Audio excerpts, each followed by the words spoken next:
강북 삼성병원 임세현 교수님 상가 고인의 명복을 빌겠습니다. 저는 물론 강북 삼성 정신과 교수님과 어떤 친분도 없는 사이입니다.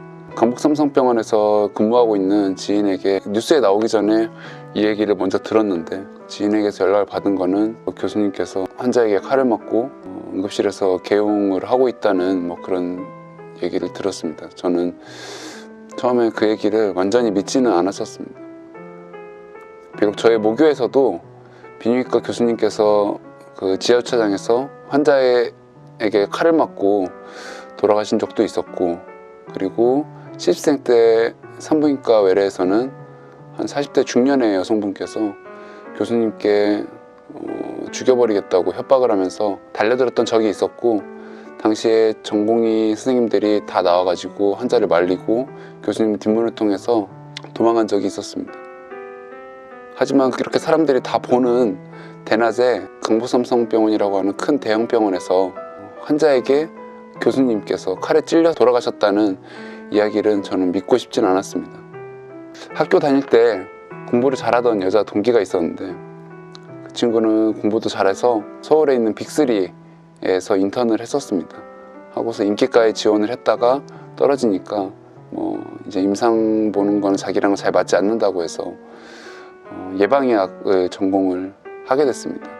그러고 나서 후에 찾아와서 이제 그런 환자를 보는 임상 의사들이야말로 대단한 일을 하고 있는 것 같다라고 친구들을 격려를 해줬었는데, 당시에는 인턴을 하고 있는 저는 그게 무슨 말인지 이해를 못했었습니다. 제가 의대에 합격을 하고 나서 동문회를 열어줬었는데, 그때 동문 선배님들께서 저한테 뭔가 좀 침울한 표정으로 후회하기 전에 다른 일을 알아보는 게 어떻겠냐라고 그때 장난반 진단반으로 그렇게 얘기를 하셨었는데, 그때는 이제 의대 합격하고 나서 주변에서 축하한다는 얘기만 많이 해주고, 그래서 사실은 그 말이 무슨 말인지 저는 이해할 수 없었습니다. 할 줄 아는 게 공부밖에 없는데 의대 아니면은 어디 가서 지금처럼 이렇게 밥 벌어먹고 살지도 못했을 테니까요.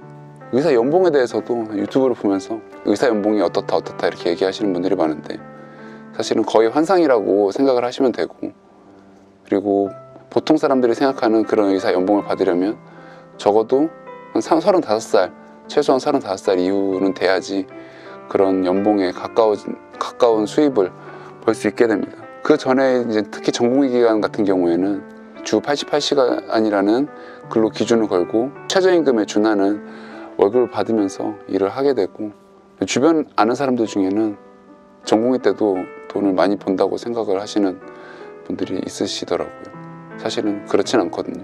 응급실이나 병원에서 환자에 의해서 폭행을 당하는 그런 경우가 되게 뉴스에 나올 만한 그런 되게 희귀한 거리라고 생각을 하시지만, 실제로는 제 주변에는 그런 폭행이라든지 이런 것들을 당해본 사람이 당해본 의사가 안 당해본 의사보다 훨씬 더 많습니다. 사명감이 있건 없건, 그리고 돈을 벌기 위해서 이 일을 선택을 했건 아니건, 금수저를 물고 태어났건 흙수저를 물고 태어났건, 직업이 병든 사람을 고치는 사람입니다. 임세현 교수님의 그런 임종 기사에도 그런 차마 좀 눈뜨고 볼 수 없는 그런 댓글들이 많이 달리는데, 오죽했으면 칼을 찔렀을까, 응급실에서 진료를 받아보면 의사 한 대 치고 싶은 생각이 드는 적이 한두 번이 아니다, 군의관 새끼들 불알을 다 발로 차버려야 된다, 이런 글들을 많이 하는데, 맹목적인 비난은 그만해줬으면 좋겠습니다. 그리고 전문의로서, 그리고 임상의사로서 인생을 사신 임세현 교수님, 삼가 고인의 명복을 빌겠습니다.